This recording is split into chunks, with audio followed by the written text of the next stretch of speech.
o desejado de todas as nações. Capítulo 5. A dedicação.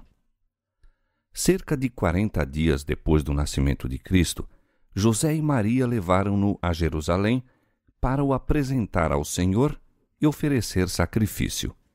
Isso estava de acordo com a lei judaica e, como substituto do homem, Cristo se devia conformar com a lei em todos os particulares. Já havia sido submetido ao rito da circuncisão como penhor de sua submissão à lei. Como oferta da parte da mãe, a lei exigia um cordeiro de 1 ano para o holocausto e um pombinho novo ou uma rola como oferta pelo pecado. Mas a lei prescrevia que, se os pais fossem demasiadamente pobres para levar um cordeiro, seria aceito um par de rolas ou 2 pombinhos, um para holocausto e outro como oferta pelo pecado. As ofertas apresentadas ao Senhor deviam ser sem mancha. Representavam a Cristo, de onde se conclui evidentemente que Jesus era isento de deformidade física. Era o Cordeiro Imaculado e sem contaminação. 1 Pedro capítulo 1, verso 19. Sua estrutura física não era maculada por qualquer defeito. O corpo era robusto e sadio, e durante toda a vida viveu em conformidade com as leis da natureza. Física, assim como espiritualmente, Jesus foi um exemplo do que Deus designava que fosse toda a humanidade mediante a obediência às suas leis. A dedicação do primogênito teve sua origem nos primitivos tempos. Deus prometera dar o primogênito do céu para salvar os pecadores. Este dom devia ser reconhecido em todas as famílias pela consagração do primogênito.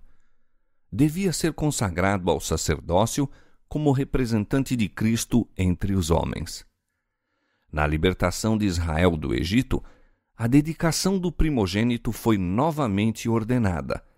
Quando os filhos de Israel estavam em servidão aos egípcios, o Senhor instruiu Moisés a ir ter com Faraó, rei do Egito, dizendo: Assim diz o Senhor: Israel é meu filho, meu primogênito, e eu te tenho dito: deixa ir o meu filho para que me sirva.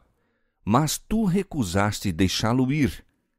Eis que eu matarei a teu filho, o teu primogênito. Êxodo capítulo 4, versos 22 e 23.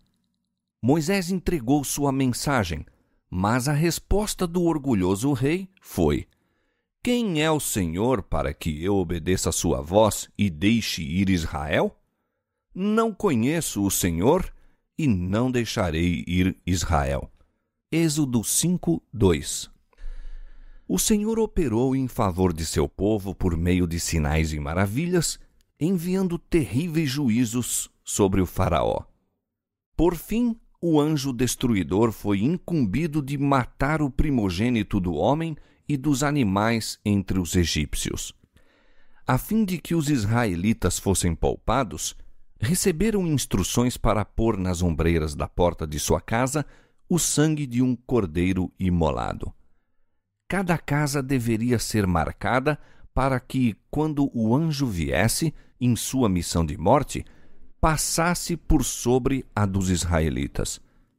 Depois de enviar este juízo sobre o Egito, o Senhor disse a Moisés: Santifica-me todo o primogênito, de homens e de animais, porque meu é. Desde o dia em que feri a todo o primogênito na terra do Egito, santifiquei para mim todo o primogênito em Israel, desde o homem até ao animal. Meus serão. Eu sou o Senhor. Êxodo capítulo 13, verso 2 e Números capítulo 13, verso 13. Depois que o serviço do tabernáculo foi estabelecido, o Senhor escolheu a tribo de Levi em lugar do primogênito de todo o Israel para ministrar no santuário. Entretanto, esses primogênitos deviam continuar a ser considerados como pertencendo ao Senhor, devendo ser reavidos por meio de resgate.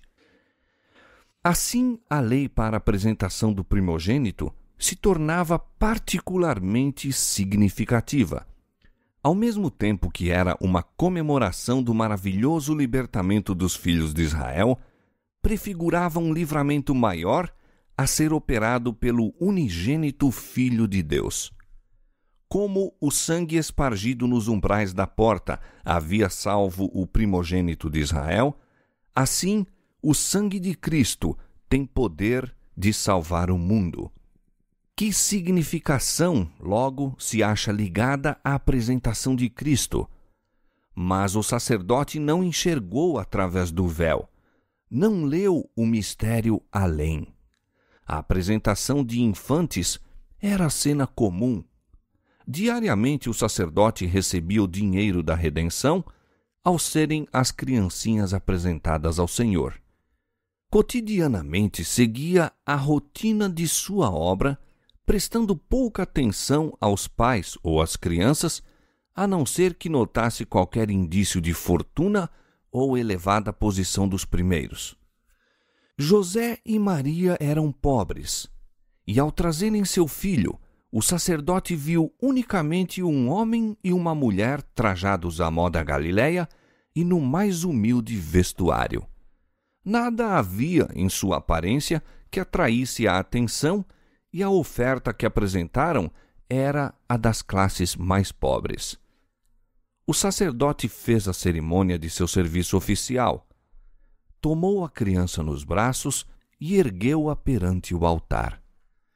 Depois de a devolver à mãe, inscreveu o nome Jesus na lista dos primogênitos. Mal pensava ele, enquanto a criança lhe repousava nos braços, que era a majestade do céu, o Rei da Glória. Não pensou o sacerdote que essa criança era aquele de quem Moisés escrevera: O Senhor vosso Deus vos suscitará um profeta dentre vossos irmãos, semelhante a mim. A este ouvireis em tudo o que vos disser. Atos 3, 22. Não pensou que esse infante era aquele cuja glória Moisés rogara ver. Mas alguém maior do que Moisés se achava nos braços do sacerdote, e ao inscrever o nome do menino, inscrevia o daquele que era o fundamento de toda a dispensação judaica. Aquele nome devia ser sua sentença de morte, pois o sistema de sacrifícios e ofertas estava envelhecendo. O tipo havia quase atingido o antítipo, a sombra ao corpo. O Shekinah, presença visível de Deus, se afastara do santuário, mas no infante de Belém encontrava-se, velada, a glória ante a qual se curvam os anjos. Essa inconsciente criancinha era a semente prometida a quem apontava o primeiro altar construído à porta do Éden. Este era Siló, o doador de paz. Fora ele que se declarara a Moisés como o Eu Sou. Fora ele quem na coluna de fumo e fogo servira de guia a Israel. Este era aquele que os videntes haviam há muito predito. Era o desejado de todas as nações, a raiz e a geração de Davi, a resplandecente estrela da manhã. O nome daquele impotente infante, inscrito nos registros de Israel, declarando o nosso irmão, era a esperança da caída humanidade. A criança por quem fora pago o resgate era aquele que devia pagar o resgate pelos pecados do mundo. Era ele o verdadeiro sumo sacerdote sobre a casa de Deus, a cabeça de um sacerdócio perpétuo, o intercessor à destra da majestade nas alturas. Hebreus capítulo 10, verso 21, capítulo 7, verso 24 e capítulo 1, verso 3. As coisas espirituais se discernem espiritualmente. No templo, o Filho de Deus foi consagrado à obra que viera fazer. O sacerdote olhou-o como teria feito a qualquer outra criança. Mas, se bem que não visse nem sentisse nada de extraordinário, o ato de Deus em dar seu filho ao mundo não ficou despercebido. Essa ocasião não passou sem que Cristo fosse de algum modo reconhecido. Havia então em Jerusalém um homem chamado Simeão, e este homem era justo e temente a Deus e esperava a consolação de Israel. E o Espírito Santo estava nele. E tinha-lhe sido revelado pelo Espírito Santo que não veria a morte sem ver primeiro o Cristo do Senhor. Ao entrar Simeão no templo, vê uma família apresentando o primogênito ante o sacerdote. Sua aparência revela pobreza, mas Simeão compreende as advertências do Espírito e é profundamente impressionado quanto a ser o infante que está sendo apresentado ao Senhor, a consolação de Israel, aquele que anelava ver. Ao surpreendido sacerdote, Simeão parece um homem enlevado. A criança fora devolvida a Maria, e ele a toma nos braços e apresenta a Deus, enquanto sua alma é possuída de uma alegria que nunca dantes experimentara. Ao levantar o infante Salvador para o céu, diz: Agora, Senhor, despede em paz o teu servo, segundo a tua palavra, pois já os meus olhos viram a tua salvação, a qual tu preparaste perante a face de todos os povos, luz para alumiar as nações e para a glória de teu povo Israel.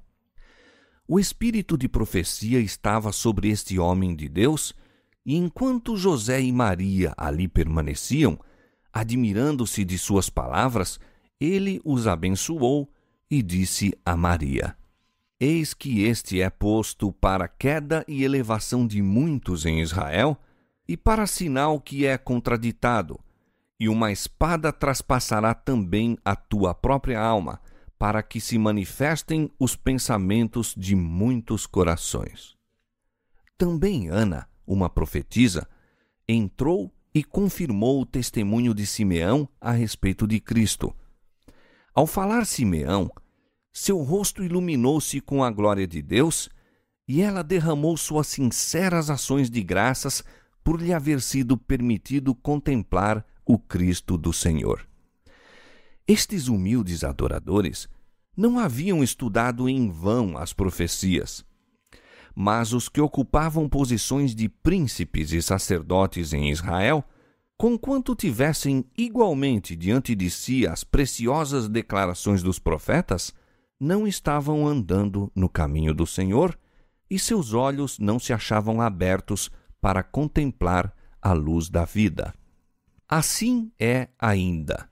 Acontecimentos nos quais a atenção de todo o céu se acha concentrada não são discernidos, sua ocorrência passa despercebida pelos guias religiosos e os adoradores na casa de Deus.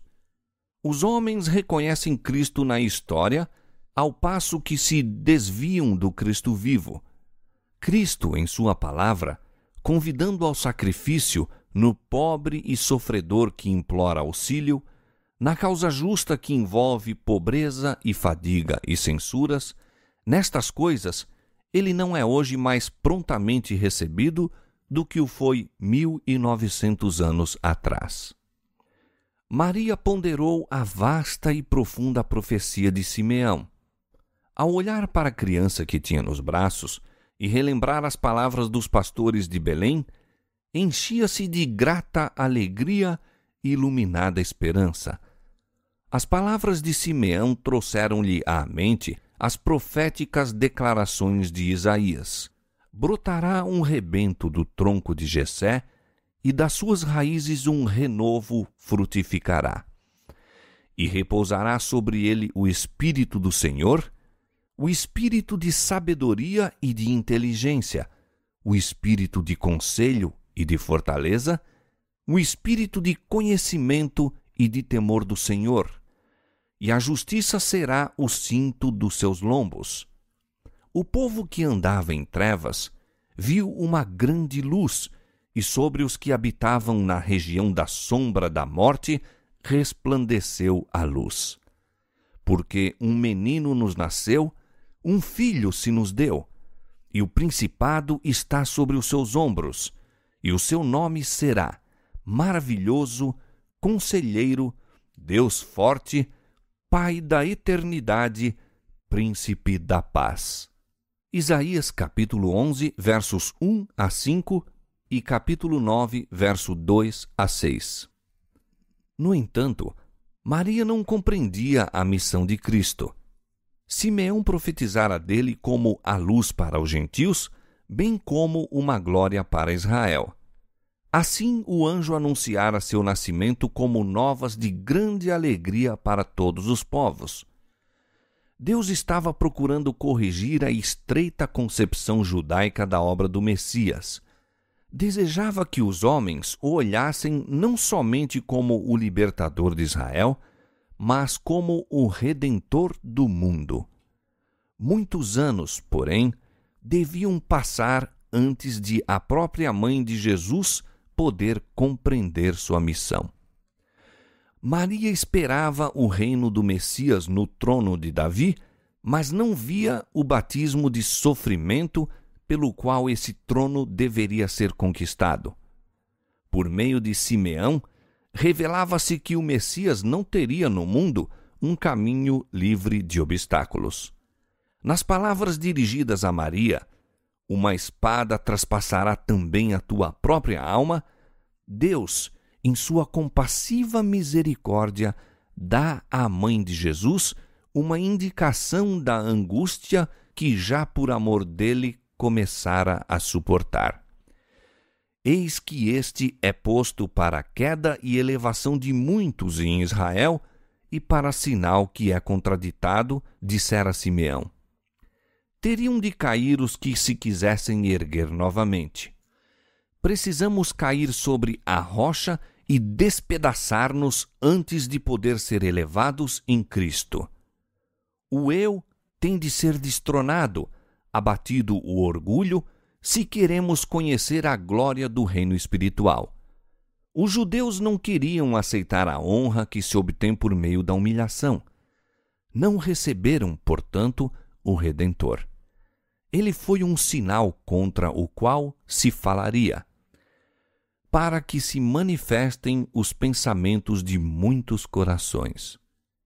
À luz da vida do Salvador, o coração de todos, desde o Criador ao príncipe das trevas, é manifestado.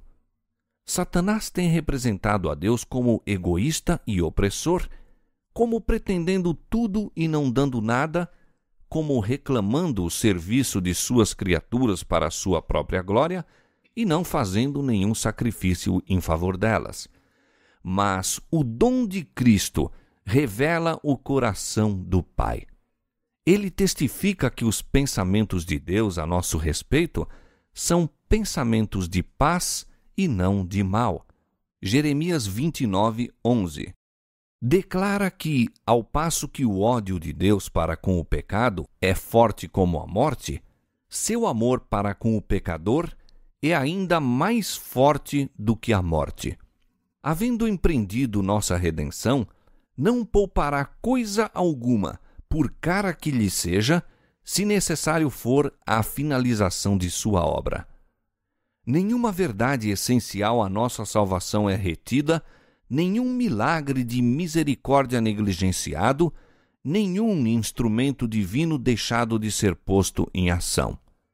Os favores amontoam-se aos favores, as dádivas acrescentam-se às dádivas. Todo o tesouro do céu se acha franqueado àqueles que ele busca salvar. Havendo coletado as riquezas do universo e aberto os recursos do infinito poder, entrega tudo nas mãos de Cristo e diz: tudo isso é para o homem. Serve-te de tudo isso para lhe provar que não há amor maior que o meu na terra e no céu. Sua maior felicidade se achará em me amar ele a mim. Na cruz do Calvário, o amor e o egoísmo encontraram-se face a face. Ali teve lugar sua suprema manifestação.